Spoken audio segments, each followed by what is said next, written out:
Welcome back to Beyond the Headline, everyone. It's such a special day for me to have everyone with us on the show because I'm here with Blair Christie, the head of strategic communications and partnerships at theBoardlist, which is launching today. Thank you for being here, Blair. Yeah, my pleasure. Thanks for having me, Jenna. Can we start out with just a brief introduction into what theBoardlist is and the impact your team is making? Sure, absolutely. The board list is actually something we're very excited about. And while we're officially announcing it in a new platform, we've actually been working on this for about 7 or 8 months. The board list is very simply an online curated marketplace for talent, specifically focused in tech, in the boardroom for really highly qualified women. So what we've done is we've taken and created a community of over 1,000 women who are very highly qualified. They're CEOs, they're founders, they're operators, they're strategists, they're innovators, and they are peer endorsed. So they're endorsed by CEOs themselves, investors, venture capitalist partners, and other business leaders. And those endorsements are saying that these women are highly qualified and ready to serve on public and private boards. Our goal is very simple. We are trying to affect and shift the gender ratio in the boardroom. And as I said, we're starting with tech, and we're starting in the boardroom for a very important purpose. It is one area where women simply don't show up. Today, less than 20% of the S&P 500 have women on their boards. And a recent study by the Government Accountability Office in the U.S. actually said it's going to take 40 years to get to gender parity in corporate boardrooms. And I think about this and wonder what industry has the luxury of time to have a 40-year or 4-decade plan for change. Not many. So we're really focused on accelerating the presence of women in the boardroom. And what we do is we connect and help CEOs and board of directors discover really amazing women. And trust me, there are a lot of really amazing women out there. I'm glad that you introduced it in that light because one of my favorite quotes since you guys got started was from Karla Martin, who was the first woman that the board list placed Yes. in a role. And what she said was that we may be rare, but we're not unicorns. We do exist. Exactly. What would my experience be like if I was the CEO of a tech company coming to the board list? You know, it's a great question because it's a really common experience. We hear the same thing over and over. I want to get a diverse board room. Certainly gender diversity is an important area for me to focus on. I already have 5 candidates right now.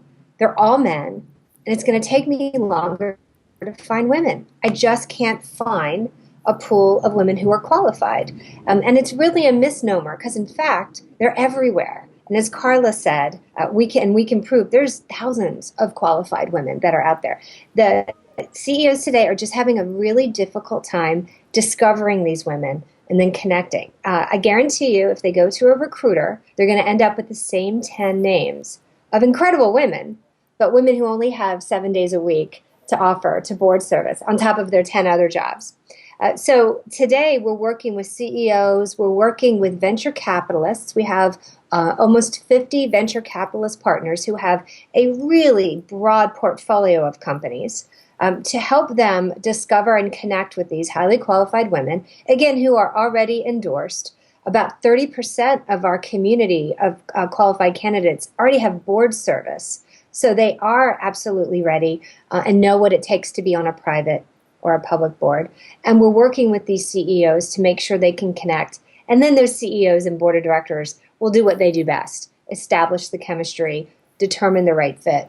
We're really just trying to facilitate that and make what was once unfamiliar very familiar to these important leaders. And that's what got me most excited about the board list is in a past article, Sukhinder was saying that until we have a solution, we keep talking about the problem. And now you're giving us that solution. What's the response been so far? Well, you know, Sukhinder Singh Cassidy, who really found this with the idea that it's an opportunity for us to choose possibility. She and many of her peer founders and CEOs, I think, were very tired of hearing the same narrative over and over. And what's exciting about this and why I got involved, because it really is going to make a difference. It is absolutely a solution to accelerate that connection and discovery.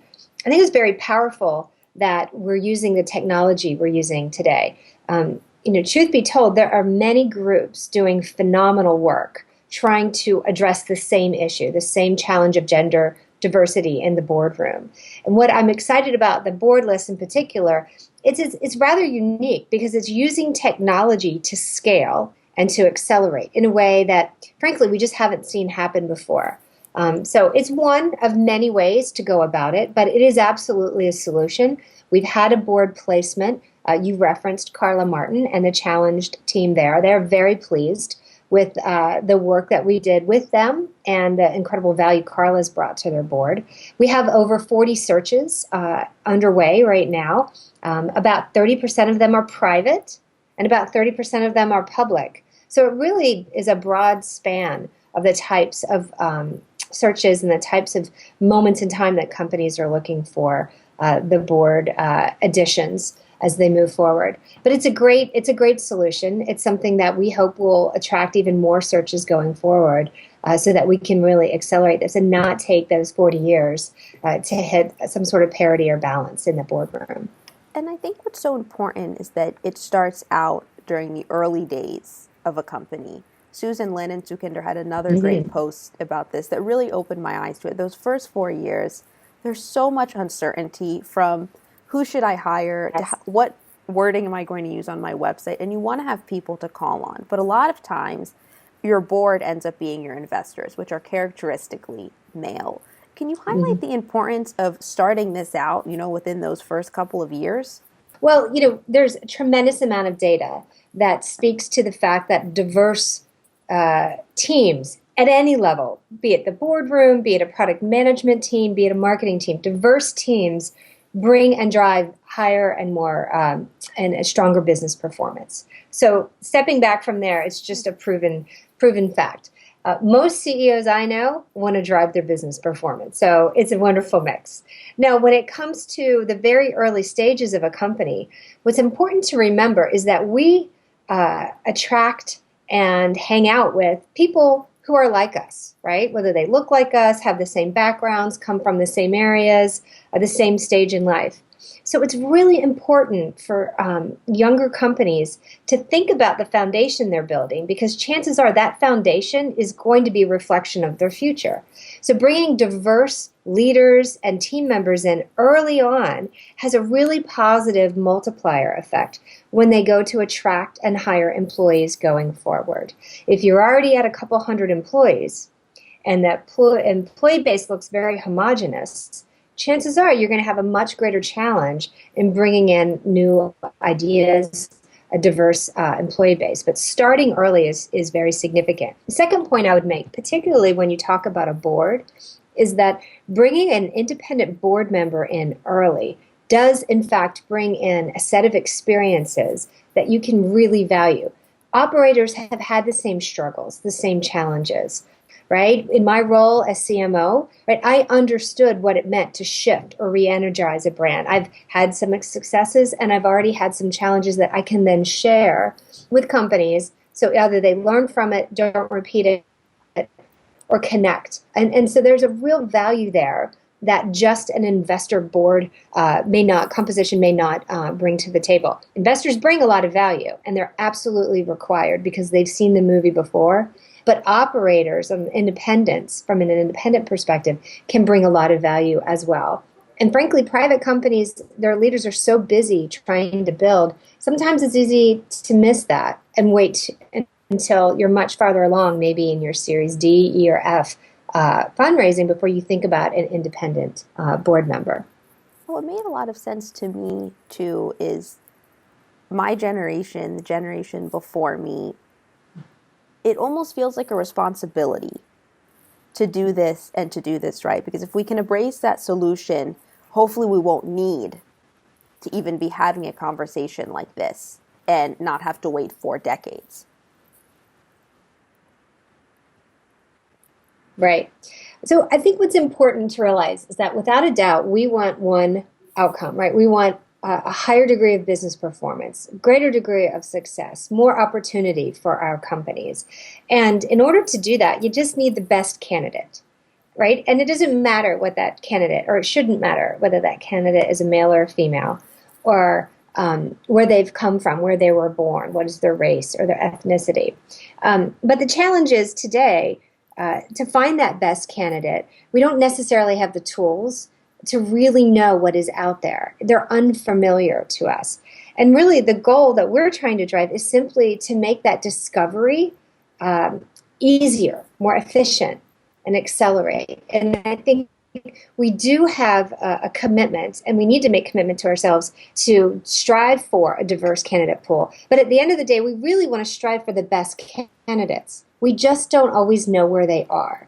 Or again, they're just not familiar. So our goal is to accelerate that process. There's no technology, there's no solution in the world that is going to replicate chemistry between a board member and a leader, or a manager and an employee. That will always be done in face-to-face. But there are tools out there, like the Boardlist and many others, that can help accelerate that discovery and then the connection and make it easier. And that's what we're trying to do. And I think that's the commitment that we have to make to ourselves going forward. The best candidates, and making sure that that best candidate universe of ours is very, very widespread, and we have a very open mind to where they might come from.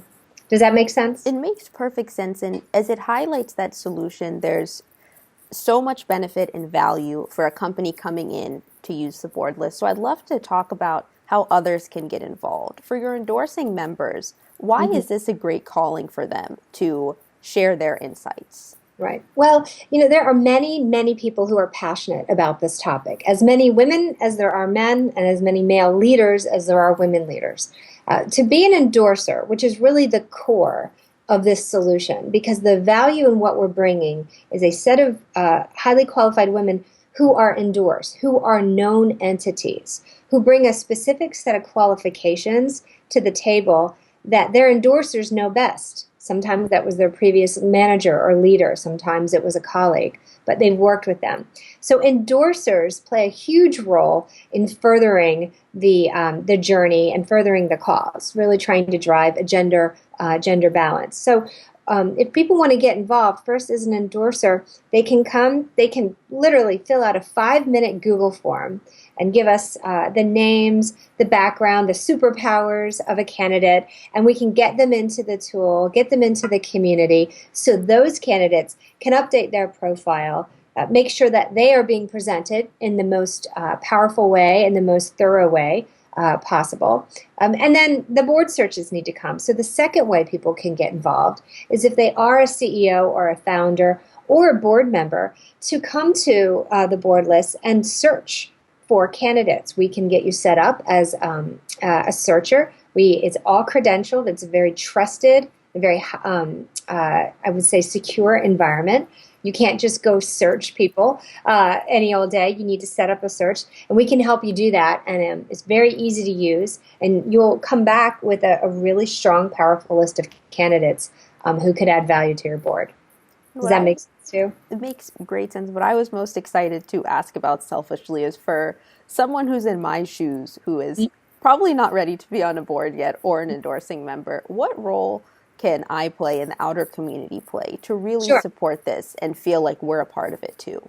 Sure. So the sun's coming out and the skies are parting because there's such an opportunity for people just like you, Jenna. What I would say first and foremost is start really thinking about the value add that you have and can bring or want to bring as a board member over time. If I use my own story, I have a marketing and a strategy and an investor set of experiences that I know can add value to the board. Start, doing some reflection about what's your inventory of capabilities. What are your superpowers? Either the ones that you have today and are building, or the ones that you are interested in and will follow. Being the very best at what you do is probably the single most important thing to focus on. Be the best. Drive your expertise. Because what boards are looking for in terms of insight and expertise is very broad, right? They need financial expertise to help with their audit committees and where they're driving many of them to go public if they're private, or how they deal with investors going forward. They're looking for product and service development and management. They're looking for marketing and communication skills. All of that is very important. Another thing I recommend to new individuals who are new to board service is really think about your network. Another very powerful and important role of a board member is to create a network and bring in new ideas, new sources of value to the company that they don't already have that can help them further in their journey. So that's important as well. Now, as candidates, we have many, many candidates in the board list who don't have board service today, and that's great. We're going to be offering development for our candidates to help them become board ready in partnership with Wilson Sonsini, who's one of our founding sponsors. We're going to teach women, how do you become board ready? How do you articulate your value? What are the different roles of a board member? Where can I learn more about board service and bring that back? So it's all part of the journey. It seems to me you're doing exactly the right thing, being curious, learning, building your network, honing your communication skills, and being the very best business leader that you can be. Those are all the things that are the ingredients for a recipe for a great board member of the future. Well, thank you. And as I shared right when everyone announced the board list, I believe it was back in the summer of 2015, I sent Sukhinder an email right away saying that it inspired me to be on a board. And it's not that I had never believed that I could, I just never thought it was a possibility. I never thought, oh, that's something to add to my list. You and I were just talking about, advice from your mom that you can't be what you can't see. What message do you have for both women in my position, but also women who are just starting in their first board position and they're excited but a little bit nervous because they've never done it before? Sure. Well, I'm not far from that. I have been in the corporate world for over 20 years, and I've joined a board that just went public in July, and it's been about a year now. And I can remember very vividly thinking about, what does board service really look like? And it feels very far in distance. It also feels a little bit like a black box because it's not something that gets talked about a lot. Now, we're trying to change that because, frankly, board service is a very powerful piece of development, especially for senior women as they grow. And it's very powerful for companies to have their senior women on boards because they bring that learning back into the company. Without a doubt, board service should be on the path of any business leader's career journey because you truly do have an opportunity to learn as well as contribute. And as you build in your career, you find your satisfaction comes not just from growing yourself and the organization you're with, but satisfaction does come from contributing back. And that is one thing that board service offers. So there's a lot of opportunity there, and it's something that you need to continue to learn about, think about, build your networks, ask a lot of questions about. And you need to be passionate about the area that you start to explore. Board service is not an easy job.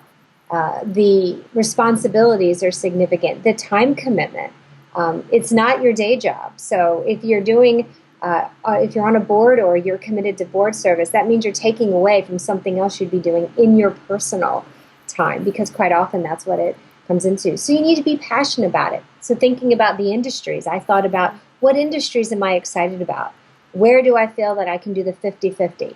Bring 50% to the table to add value, but still have 50% to learn. And I started to narrow it down. So I think that's some of the advice that we give to those that are looking at board service, because it does take a lot of work, and it's very much well worth it if you have that passion and that curiosity for the topic or the industry that you get involved in.